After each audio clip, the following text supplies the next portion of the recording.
E4 Media and RA Design House present E4 Sports, sports through the eyes of veterans, with your hosts, good old JR and Pherocious Phil. The wicked old witch at last is dead. Back into the huddle. Gronkowski, Amendola, Hogan. Fan to the right, form a bunch. Dorsett, wide side left, White to the left of Brady. Tom takes the snap. He's pressured. He moves up. He slips the rush. He steps to his right. He loads up. He throws deep downfield. Gronk is there at the goal line. Ball is up in the air. Batted around. And it's incomplete. And the Philadelphia Eagles, for the first time in their history, are Super Bowl champions. In case you've been living under a rock, the Wicked Witch is indeed dead. The Philadelphia Eagles outscored the New England Patriots 41-33 to win Super Bowl. On today's show, we're going to recap the Super Bowl. We're going to talk about Brady. We're going to talk Bill Belichick and his future with the team. Rob Gronkowski has some questions about his future. But then, of course, also we're going to talk about the Cinderella story, Philadelphia Eagles, and their quarterback situation. 24-21, a complete opposite of Super Bowl 39. Philadelphia thinks. I'm going to say Philly wins, but I'm going 34-30. I think it's more of a shootout, so that's my pick. 34-30.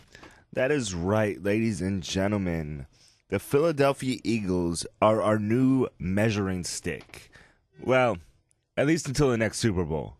So congratulations to the Eagles for not only bringing a championship to Philly since the 2008 Pirates, but also to bring the first Super Bowl championship to the city. Because, Phil, as you know, they did win back in 1960, but the Super Bowl wasn't around, so they never got a Lombardi trophy. Well, the Super Bowl did not exist back then. That would have been an NFL championship. And if memory serves me correct, 1960, that would have been against the Cleveland Browns. However, the first Super Bowl happened in the 65-66 season. Super Bowl 52 surprised me. It was much better than I thought it would be, all the way back from the start of singing America the Beautiful. I forgot his name, Odom Jr. He's the one that also does State Farm commercials, the jingles. I think he did a fantastic job. Pink, incredible. The national anthem was probably the best it's been in years. The game itself, cliffhanger after cliffhanger. You're biting your fingers. The Eagles are up. Then all of a sudden you turn around and here comes Brady moving down the field. You know, it was that nice back and forth. Who's going to win? Oh, I don't want this team to win. Can this one come back? Very great game. And for a high score of 41-33, you can't really ask for anything better. I guess, Phil, when it comes to our picks, I was just a tad closer on the pick. Fact of the matter is we were both right on who we picked, and the score is the thing with Philadelphia was either going to be a really tight game, which is what we were predicting, or honestly, the closer the game got, I kind of felt that I could see Philadelphia starting to pull a little bit of a lead, and all of a sudden, yeah, you're watching the game and you look up and it's, I kind of had a feeling it was going to be something like, you look up and it's like 21-3. All of a sudden, it's like, wow, where'd this come from? But Philadelphia's got that type of team. They did manage to hold off the Patriots, and as I said, their defense better than the Falcons and able to maintain the discipline needed to finish the game. And they did a fantastic job doing it. The series at the end, you had Brady getting hit and stripped. Brady put the Hail Mary up at the end of the game. Gronkowski made a hell of a dive to try and catch it. Was unsuccessful, and it just got knocked down. And, that was just, once again, some fantastic defense by Philadelphia. It was, and like we did say last week, if the Eagles could be aggressive, if Peterson said, you know what, screw this, I'm not happy where I am, and he just kept going and kept going.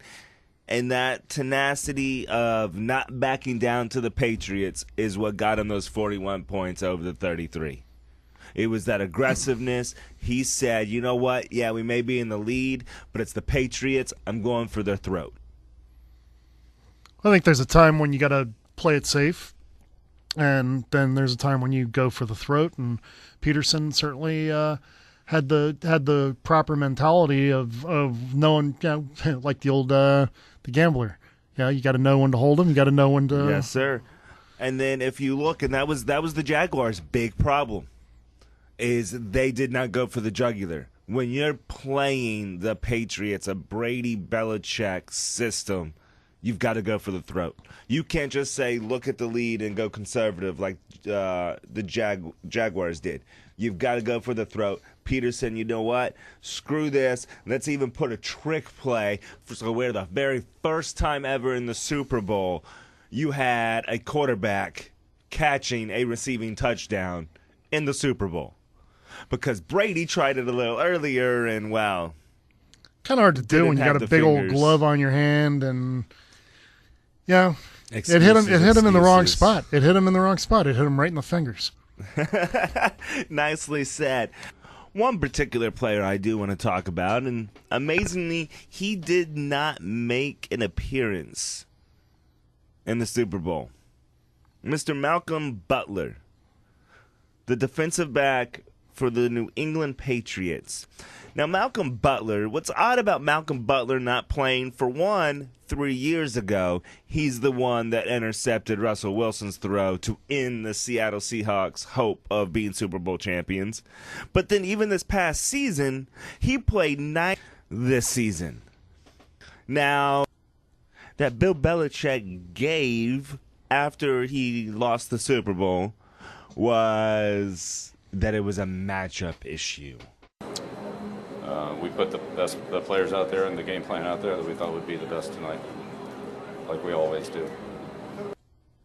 Now, Phil, let's talk about this first excuse for a little bit, because the Patriots did come out and give another excuse the next day, but I just want to talk about how idiotic that sounds when you got your head coach, especially of the Belichick mind frame, to say a player who played 98.7% of the snaps during the regular season, major contributor for the for the team throughout the season, which means he's in every package. Okay. Well, he's not a nickel defensive back. He's a defensive back. He's in there for every scheme you got there. Exactly. Nickel, dimes, quarters, whatever. He's there. Exactly. So that makes no sense. Really makes no sense. And then the fact that, number one, he doesn't find out he is in Malcolm Butler, doesn't find out he's not starting till directly before the national anthem, which means he was practicing with the first team during the week. I believe it was Eric Rowe that replaced him, and I don't think either one of them knew until either right before or right after the singing of America the Beautiful and the national anthem. So it's crazy, and with some of those plays, Malcolm Butler could have made a big difference out on that field. Well, considering Rowe was getting torched by Alshon Jeffrey. Oh, he got destroyed, especially in that first half by Alshon. Yeah, you might as well call him Matchstick because he got burnt yes. big time.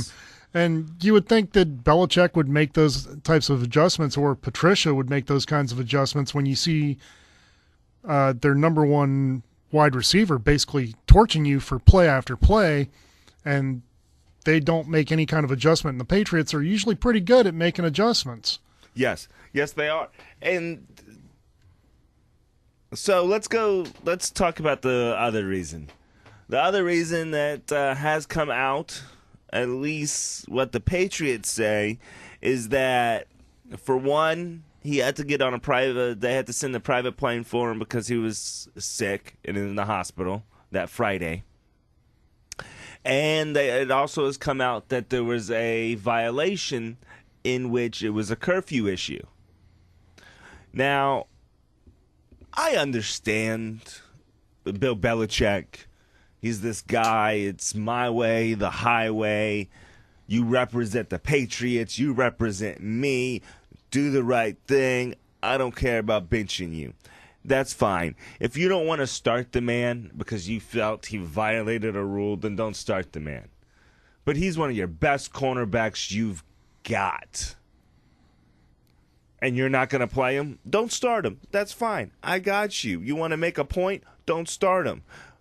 But that move right there, you can look back later on and down the road a few years, and you can say, maybe if that decision was different, if he had stepped on the field, we may be talking about a 6th championship. You might be. You also got to take into consideration, big loss for the Patriots during the game was Brandon Cooks getting knocked out.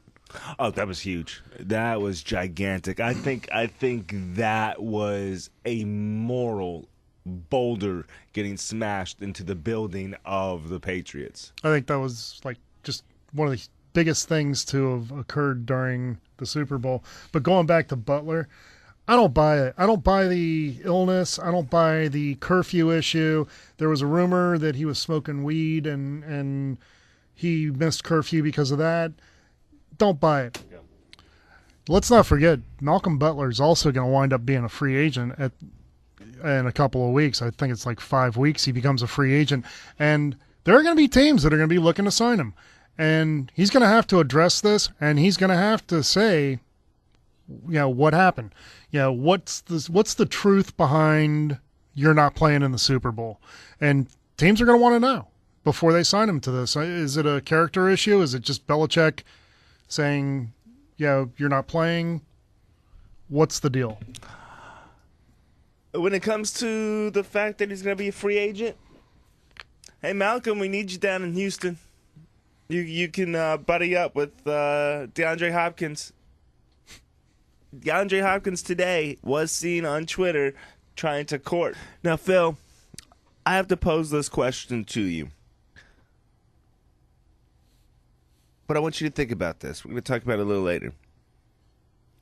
Does Bill Belichick want out? And while you think about that, I got another question that I want to talk about right now. Did the Eagles officially slay the dragon that we call the New England Patriots? If we look, Brady, even though he threw for over 500 yards, multiple different receivers got 100 yards each, so he spread the ball around. But does this loss tarnish his legacy? I mean, he has the record for most game-winning drives in Super Bowl history, which was 5 for 5, but now he's 5 for 6. I mean, he had multiple incompletions, and he had that crucial fumble created by Graham. So does this loss hurt his overall legacy? I think it just proves that Bill Belichick and Tom Brady are human. Brady's no spring chicken anymore. He's over 40. Maybe he's one of these guys that his career is going to wind down much later than the average football player. But in all fairness, I think Belichick and Brady need each other to an extent, and I think if you put Tom Brady, and there's going to probably be a lot of people that disagree with me on this, but I honestly believe that if Tom Brady was not on the Patriots, I don't know that he'd be as successful as he is with the Patriots. I think the system that they run there is just designed for him. He's been able to become a great quarterback by playing in the system. And to be honest with you, I don't know if he could go into, say, Hugh Jackson's offense for Cleveland and be as successful. And it has nothing to do with personnel. I mean, to an extent it does, of course, but look at some of the teams that Brady's played on. I mean, they've been not loaded with superstars. He's had his great player to play with him, but the fact of the matter is this system is basically just, it was made for Brady. And It was. I don't think that he would. I think he's lucky that he got drafted by New England. But Super Bowl 52, does that tarnish anything? That he wasn't able to go get that sixth ring?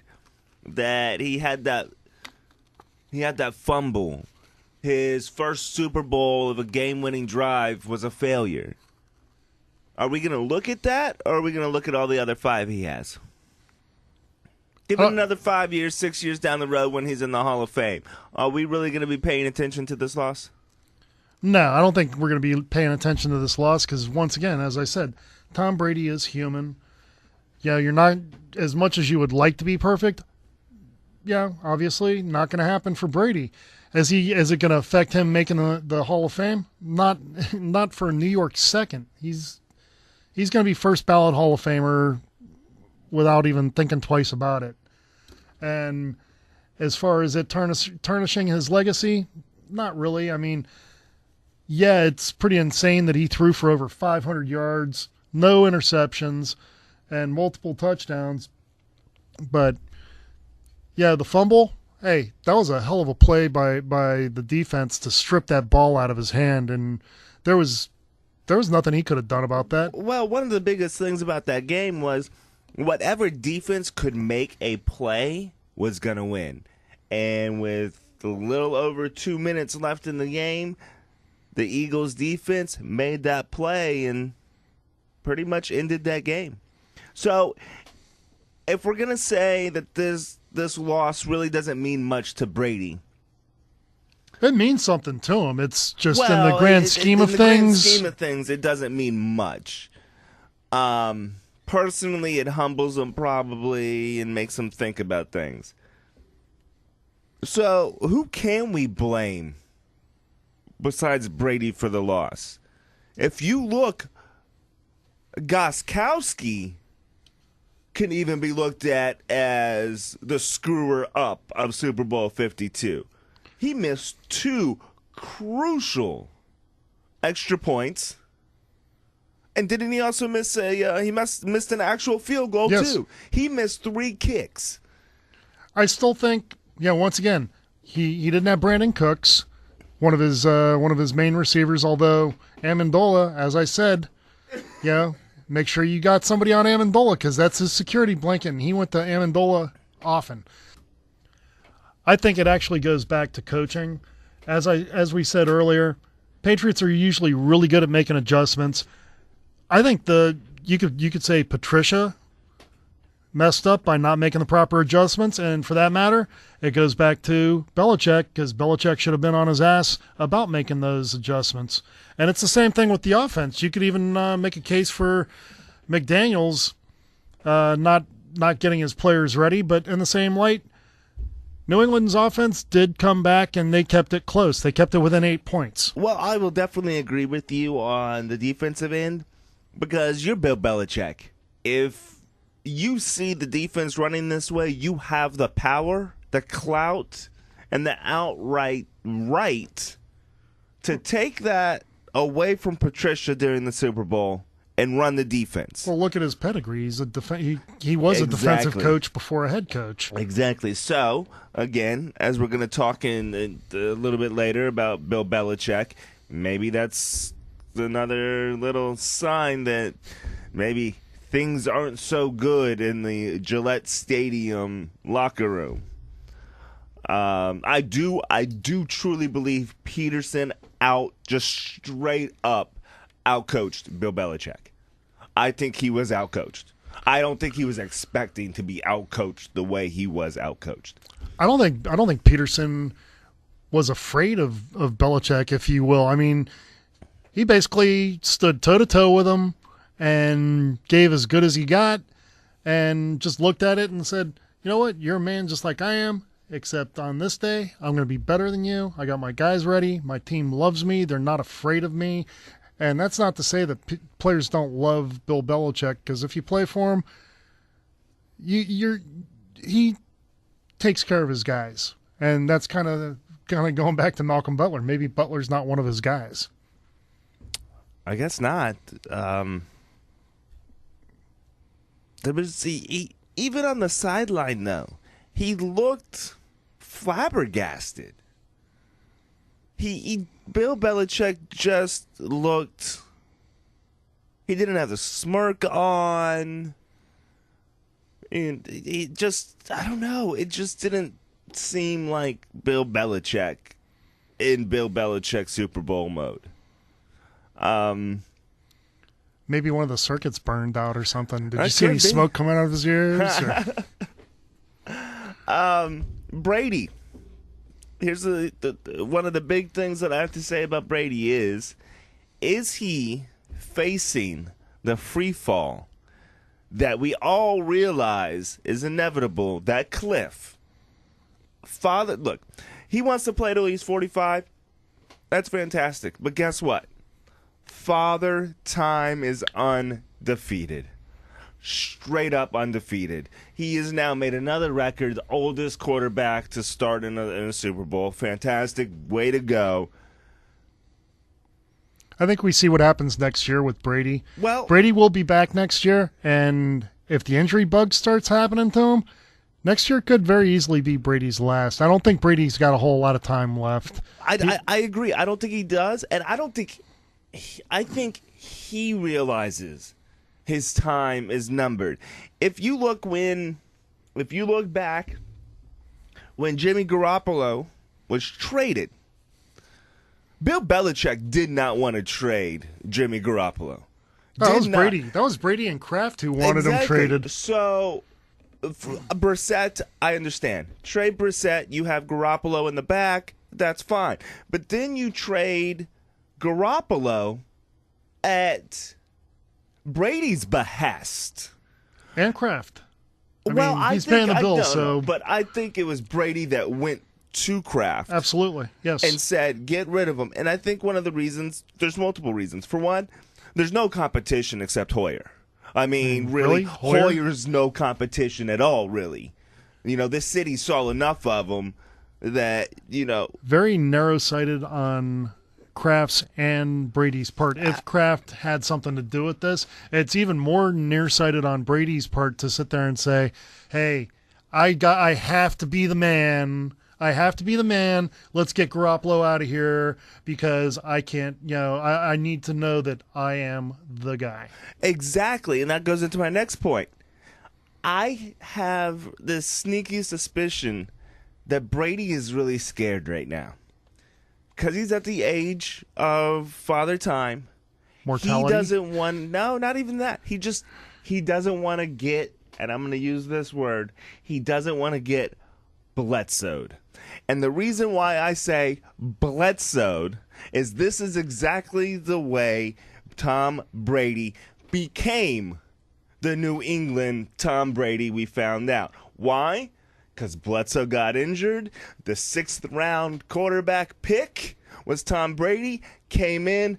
Bledsoe never saw the field again. But Bledsoe did see the field, but just not as a New England Patriot. Yeah, there you go. And do you really see Brady ending his career with another team?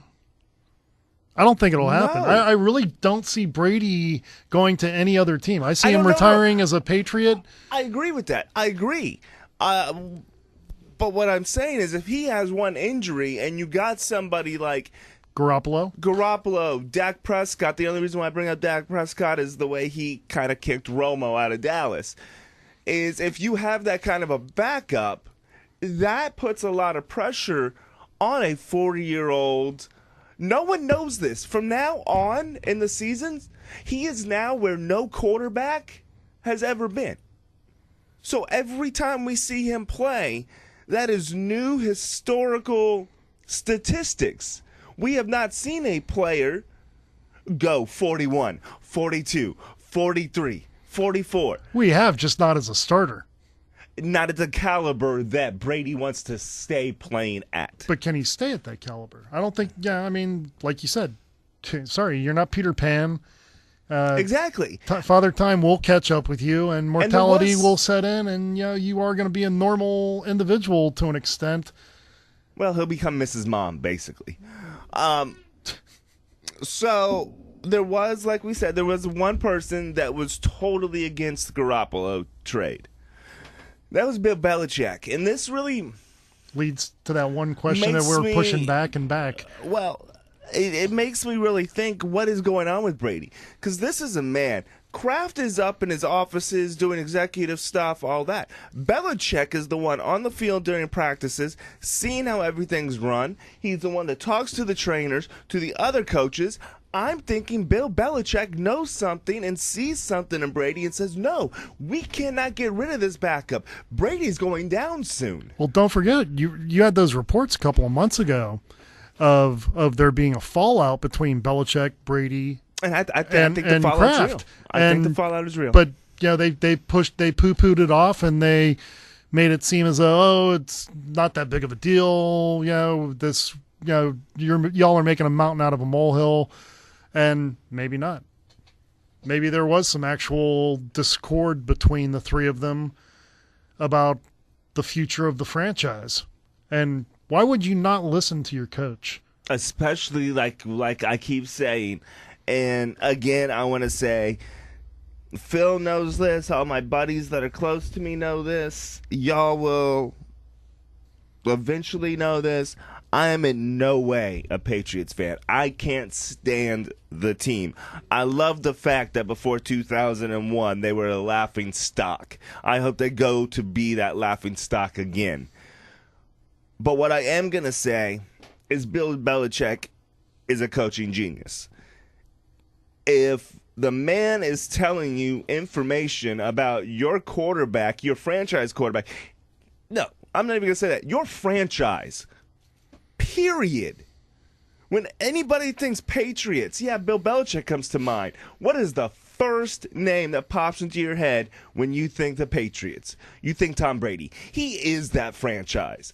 And when your coach says, we got to keep a backup, he's got some feeling something's going wrong. And for the owner not to agree with him, maybe, and here's where that question comes in, maybe he wants out.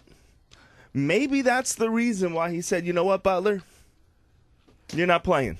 I'm going to kind of disagree with you on this in the fact that if Kraft wants to go with Brady, that's one thing. But the fact of the matter is your head coach is not on a finite timeline like your quarterback is. And, love him or hate him, the thing about Brady, when Brady decides to retire, it's not like he's going to go into coaching, at least. No, there's been no indications that he's going to go into coaching. He's going to go to acting. He's going to become Mr. Mom, like you said. Yeah. And he's going to probably enjoy time with his kids and do the family thing. Spend his wife's money. Well, sure. And, Belichick's going to be there longer than Brady will. And I think if Kraft's not listening to his coach / GM, the guy who's making all his personnel decisions for him, I think Kraft maybe needs to reassess his relationship, with his team personnel. It makes no sense for Kraft to just buy hook, line, and sinker into Brady trying to make personnel decisions when Belichick has really done. And I hate to say it because I just do not like the Patriots, but the fact of the matter is he's made some pretty damn good personnel decisions. He's been able to work the salary cap very well, and he has his method and way of handling personnel on the salary cap. Well, my question is, does he want out bad enough to just get himself fired? If you look, within about past month and a half, maybe a month, I'll give it extended to a month and a half, he's publicly gone up against management for probably one of the first times in his career. He's gone publicly and said, I didn't want to do this. They forced my hand. They told me I was doing this. Second, you've got your previous Super Bowl hero who may have made a mistake coming out of curfew, and you bench him for the whole game. And then you add that he's a defensive-minded coach. Patricia's leaving anyway. Why you couldn't take over? You realize his defense wasn't working out against the Eagles at the time. So then you take over the control and you take over that defense. Maybe if he had done that, the turnaround would have been different. Maybe he just wants out. And one of the reasons why I think that is, unlike Brady is fine. He's fine. You know, the system works for me. This team's been around me. If you really look, that team is built around him. Belichick is great at the coaching of it, but it was really built around Brady. So maybe Belichick kind of wants out and see if he can do it on his own. Go to another team and be like, I can win a Super Bowl without Brady. Is it likely? Maybe not. But I'm not going to say it's impossible for a coach like Belichick to come out, because what? He's 68 years old. He's compared to some of the older coaches that have retired. He's still young. Maybe he wants to try it. Maybe he wants to give him a chance to see, hey, can I get another quarterback, another team, and be able to do the same thing? At least see some success. Maybe he does want to try that. Well, Belichick, before he went to the Patriots, was basically coach for a day with the Jest. And, of course, it's kind of funny that his offensive coordinator, Josh McDaniels, just kind of did the same thing to the Colts. They never actually signed him, but they said they had reached an agreement, which, of course, is not the same thing as signing a contract. But my question for you, if you're 65 going on 66 as a head coach, do you want to pack up, leave someplace where you've been very comfortable for, say, the last 20 years and start anew? Do you think Belichick's ego is that large where he's going to pick up everything, including, is he going to be able to take all his assistant coaches with him? There's speculation that that Josh McDaniels screwed over some people. Well, not necessarily screwed over some people, but there's also talk that he is potentially the handpicked successor, heir or successor to Belichick, and it would be kind of interesting to see. I think McDaniels needs Belichick to prosper, and for that matter, Brady may need McDaniels to prosper too. But I kind of question whether Belichick wants to, at 66 years old, pack up the family, pack up everybody, and have to rebuild an entire culture on another team, because most teams don't have the culture that Belichick has instilled in New England.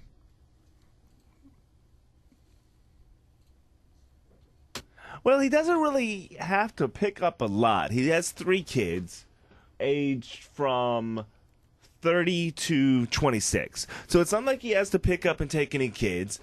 One of his kids, his daughter is a coach. Not exactly sure where. His son, Brian Belichick, his youngest, is 26, and apparently he's actually going to be on the coaching staff next season. So he can always take his son with him. I don't think it's highly likely that he leaves. I'm just saying it's a possibility with the uneasiness of that locker room right now. I mean, you have it separated, really separated because of the Malcolm Butler decision. His whole defense is split up on that one. But now you also got to think the tight end of tight ends, Rob Gronkowski, is now contemplating maybe retirement. I don't know how you heard that, but I'm definitely going to look at my future for sure. I'm going to sit down the next couple of weeks and see where I'm at. Gronk, what would make you retire? I'm not ready for these type of questions right now. I mean, I'm just going to sit down, reflect on the season, probably talk to my teammates. We fought all year long, all the receivers, running backs, linemen. I mean, we put all the work in together. So I'm just going to reflect on the season, proud of the boys, and just see what happens from here. If you look at his history of injuries, I think it's smart for him to just kind of sit back and question whether he wants to keep doing this. You had mentioned that you had looked up some of his injuries, Phil? Yes. He's had multiple more injuries than I can count. Right now, just looking at it, it's showing 3 knee injuries, a shin injury, a foot injury, a thigh injury, a groin injury, 3 back injuries, 2, he re-broke the same forearm twice. He's had a bruised lung, shot to the throat, and multiple concussions. Now, at this point, the guy's the guy's not playing because he needs the money. I mean, the guy's actually done a very good job by living off the money that he makes just off of endorsements. All the money that he makes playing football basically goes to life after football. So he says. Well, I believe it's one of his family members that's. Oh, I'm just saying. So he says we don't actually have tax papers or whatever, but right. He makes enough with endorsements that I can believe that. Now there's also speculation that part of this talk about him possibly retiring is maybe a way to try and get the Patriots to give him a little pay raise, but. Gronkowski made approximately $10 million last year playing football, and that was with an incentive-laden contract. And honestly, I think he earned every cent of his contract last year. The guy's a beast. I mean, he gets beat up game after game, comes back, plays at a level that's insane. And, I mean, you look at what he did in the Super Bowl. He had over 100 yards receiving as a tight end and 2 touchdowns. And he was involved in the final play of the game. You're right.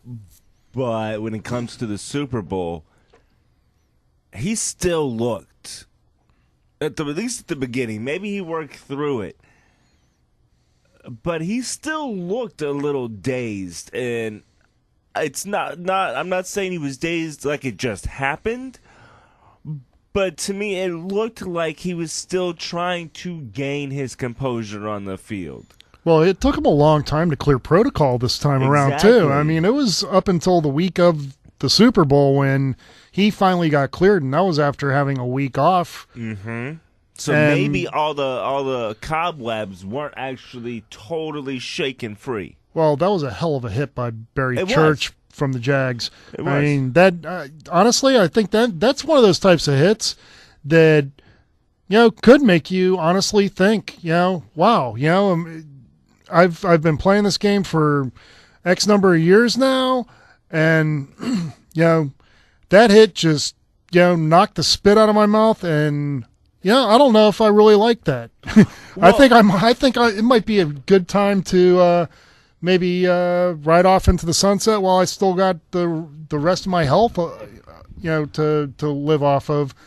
And let's be realistic here. If Gronk were to retire, I think he would have a number of opportunities almost immediately of him retiring, one of which could be WWE. I mean, he could get an announcing job. He could just go around being the Gronk and make money being the Gronk. Oh, absolutely. I think he's got a chance to be an actor, entrepreneur. Hell, he could even come in, start off as maybe a tight ends coach. I think he'd be a hell of a coach. I think the players would listen to him and all that. But if you go back to the injuries real quick, for one particular injury I want to talk about is his knee injuries. He had 3 knee injuries. November 29th of 2015, he had a grade 1 knee strain, which is rough, but it's not bad. In December of 2013, he had a grade 3 MCL tear. That's bad. He also, that same game, tore his ACL, grade 3. If you see his size in the way that defenses have to hit now, what does everybody do to Gronk? They go low. And I think he's starting to realize that that's the way it's going. And kind of like me, I'm not in that hardcore element anymore. I'm not running. I'm not jumping out of planes. I'm not lifting 100-pound bag on my back and going for a 14-mile ruck march. I'm not doing that on my knees. But I did. And my knees are destroyed for it. So now I even, on the civilian level, have to think, am I going to be able to lift my kids with my knees? Maybe he's starting to realize as he is getting older, he's still going to party. But I'm seeing a more mature Gronkowski.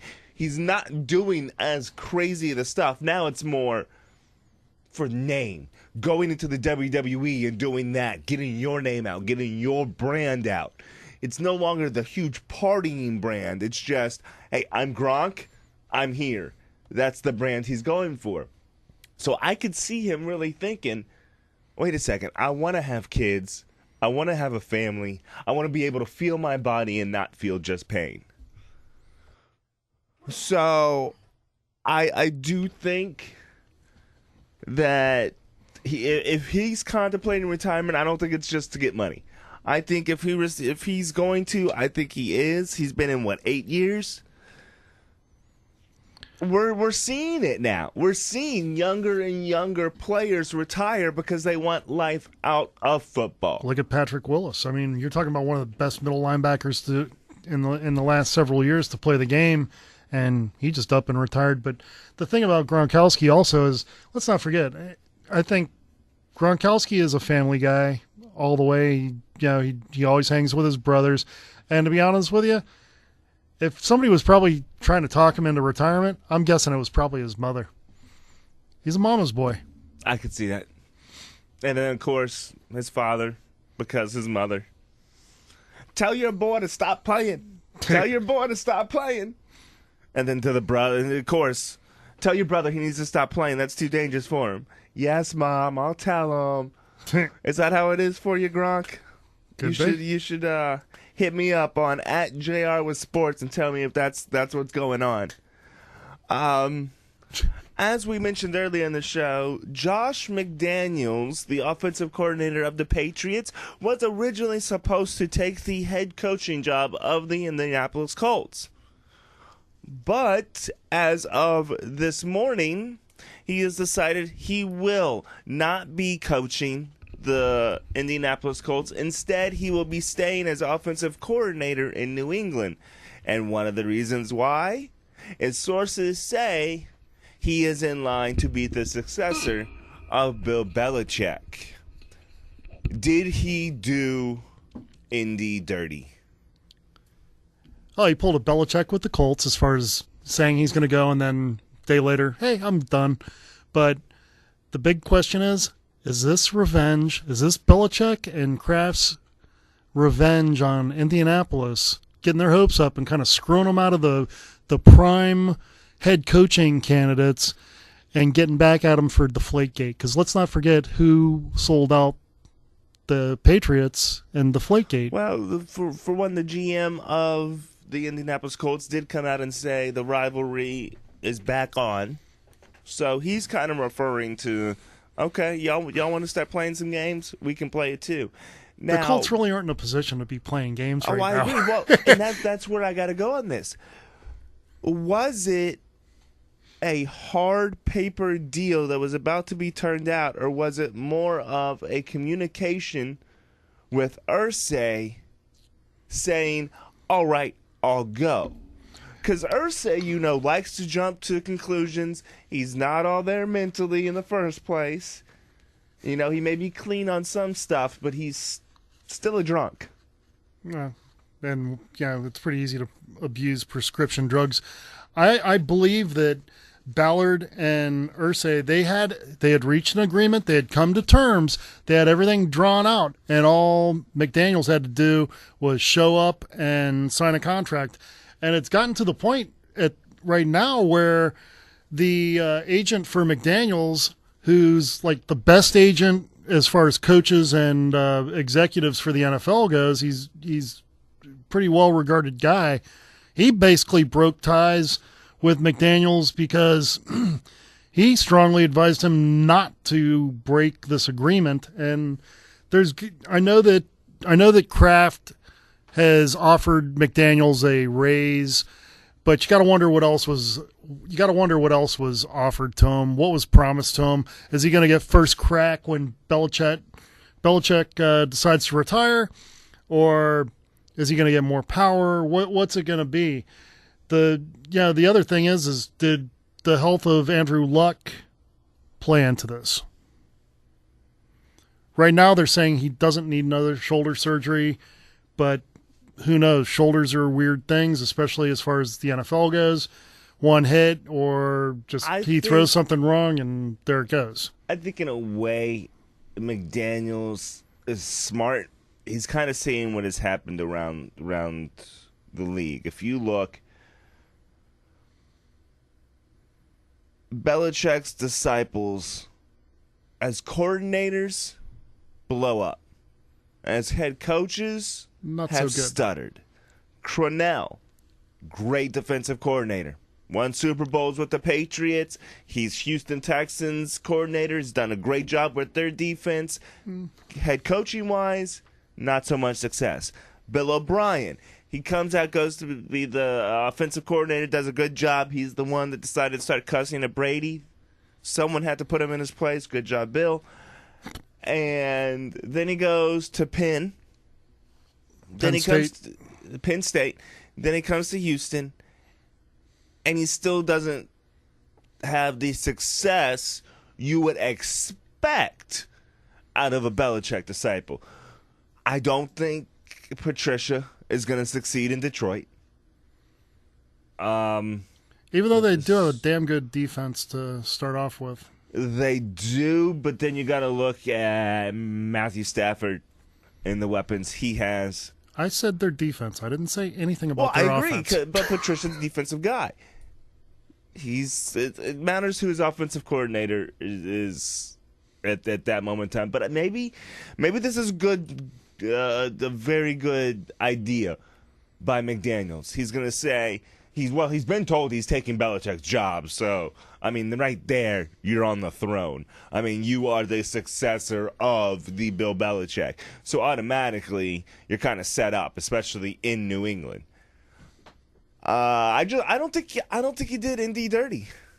I think, to me, doing him dirty would be going to the press conference and then saying no. I don't think he did him. I don't think he did Indianapolis dirty either. I think he just got offered a better situation in New England, something that he's familiar with. He doesn't have to uproot his family. His kids get to stay in the same schools for the next 4 or 5 years and possibly longer if in that time Belichick decides to retire. But yeah, I think that's a rare thing in today's NFL to have that kind of stability, especially as far as a assistant coach or a coordinator. To be able to have your kids stay in the same school for more than 4 years is a blessing. We got all the trash out of the way. Yes, I meant that as the Patriots are trash. Yeah, we do. Yet we just spent more than half the show. Absolutely. But now, ladies and gentlemen, now we go to the winners.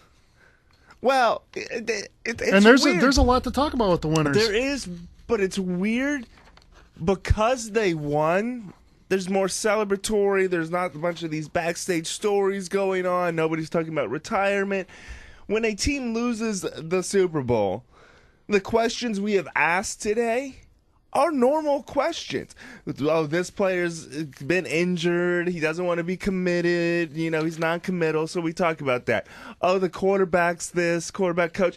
So that's always what we talk about. So I agree with that. But now, ladies and gentlemen, let's talk about our Super Bowl 52 champions, the Philadelphia Eagles. I got to throw one last thing about the Patriots out there for you. Oh, God. Then we're going to go Eagles. But, okay, the Josh McDaniels thing, is it payback for Deflategate with the Colts? Don't forget who. And again, I'd like to say congratulations to those Philadelphia Eagles. Fly, Eagles, fly. The fans definitely deserve this. Been waiting since 1960. They've been very patient. The last time that any championship has gone in that city was 2008 for baseball. They've had to compete with Pittsburgh quite a bit, not only in football but also in hockey. So it's good to see that they have their championship. And then, from my heart, everybody in Philly, you hurt your city, but thank you for not burning it down to the ground. Congratulations, y'all rioted properly. So, with that being said, I would like to discuss a little about the Cinderella story that was the Philadelphia Eagles. As we all know, their starting quarterback, Carson Wentz, went down in week 13. Foles came in as a backup, and ever since then, they weren't supposed to do anything. Okay, they'll get into the playoffs. The record got into the playoffs, but Foles ain't going to do it. It's Foles. He can't do anything. It's Nick Foles.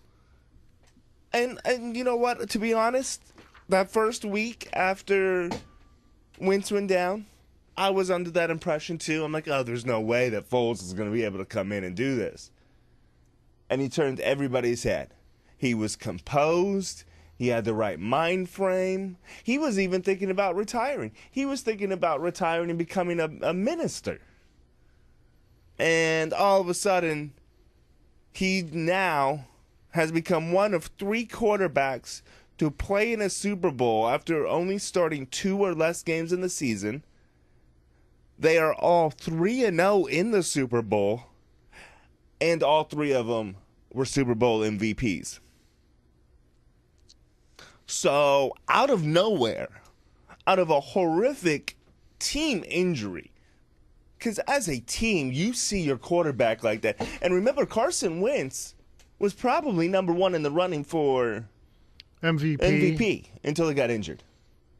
Not to mention the fact, I believe that if Carson Wentz had gone into the Super Bowl as the starting quarterback for Philadelphia, I think you probably would have had Philadelphia as the favorite going into that Super Bowl. Yes. Yes, you would. At least in my mind you would. Another thing, Peterson not only outcoached Belichick, but he outcoached every coaches during the postseason. I mean, he destroyed what the Minnesota Vikings did. Minnesota was getting back to the purple people ears. Their defense was rough. Their defense was tight. And all of a sudden, they go up against the Philadelphia Eagles. And Peterson ate them alive. Destroyed them. What was the final score? 35-7. It was a blowout, and it wasn't even close. The score, I don't even think the score really reflected the game. And that was a team that was destined to be the first ever to play in their own stadium. And they got rocked by Peterson. Think Atlanta has a chance next year? Super Bowl is in Atlanta. No. Arthur Blank is claiming that Atlanta is well, a Super Bowl team again. Well, good. He can filter the fan noise in there like he likes to do. But if Sean McVay hadn't have won Coach of the Year, I think Peterson would have. I think Peterson deserved to win Coach of the Year more than McVay, to be honest with you. I do too. And the reason I say this, before everyone starts coming down on me about this, the reason I say this, Peterson built his team. McVay actually inherited that team, or at least a good portion of that team, from the previous coach. Yeah. He was just able to do more with them. With the Cinderella story that we call the Philadelphia Eagles now, they have a little bit of an issue. What do they do with Carson Wentz and Nick Foles? Carson Wentz had great stats. Nick Foles had extraordinary stats for the games he played.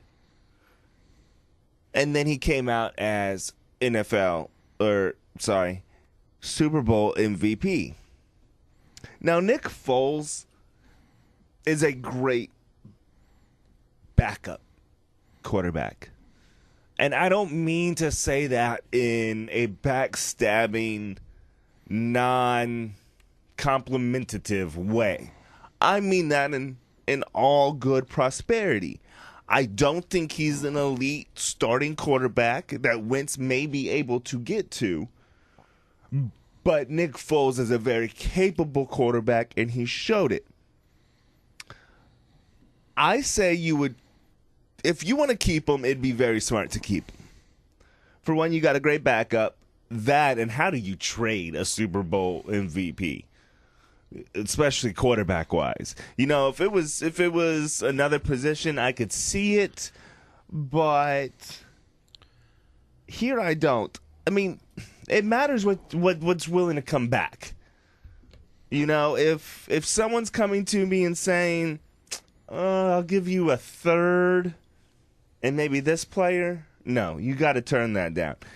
If you're going to trade Nick Foles, then it's got to be a 2, a high 2 and a person, or a first round.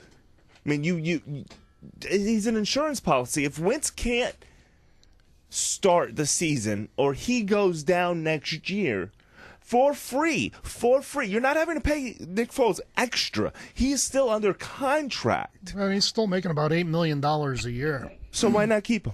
No, I think you first off, it's not guaranteed that Carson Wentz is going to be ready at the start of the season. He could potentially miss the first 4 games of the season next year. So just under that regard alone, I think you need to keep Nick Foles and Carson Wentz. I mean, you're not going to get rid of Wentz. He's a young, up-and-coming superstar. But the fact of the matter is, Philadelphia does not have a second or a third-round draft choice this year. And there are other ways that they can go about getting those picks back. And for that matter, it wouldn't surprise me to see them trade out of the first round at number 32. They could pick up a second and third just from that. Possibly even, there's been instances where teams will give up another number 1, like the next year's number 1 for that pick. But if Philadelphia wants to get those picks back, it's very possible. And the other problem for Philadelphia this year is going into next year, they're going to be approximately $10 million over the cap, so they're going to have to trim some fat somewhere. They are. I just let him stay, and then he's gone in free agency. I mean, that's not even a question we have to ask. The man's going to be gone. He's a Super Bowl MVP. He's the reason why Philly finally has a Lombardi Trophy. He's gone in free agency. Nick Foles? Yes. I don't think he is. I think he's. You think they're going to keep him even after? I think he sticks in Philadelphia. He is a very capable backup. Maybe he has that itch to try and be a starter for another team, but realistically, I think the Eagles would be remiss in not signing him. I agree, but I also say that he has a huge chance. He can build his own church. If he wants to go through that free agency and try it,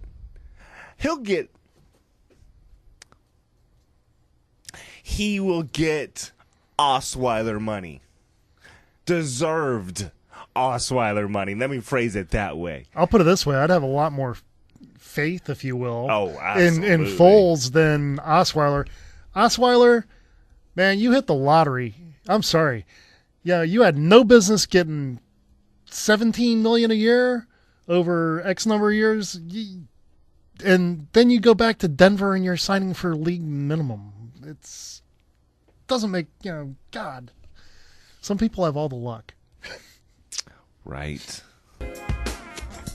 Well, E4 Mafia, I hope y'all enjoyed the Super Bowl recap. Next week, we will have a Houston Chronicle reporter, Aaron Wilson, in studio talking with us about all things off-season, free agency, maybe some moves being made, maybe talk even a little draft, because guess what? Combine and draft is coming up. So on behalf of Ferocious Phil, I am good old JR. Hoorah!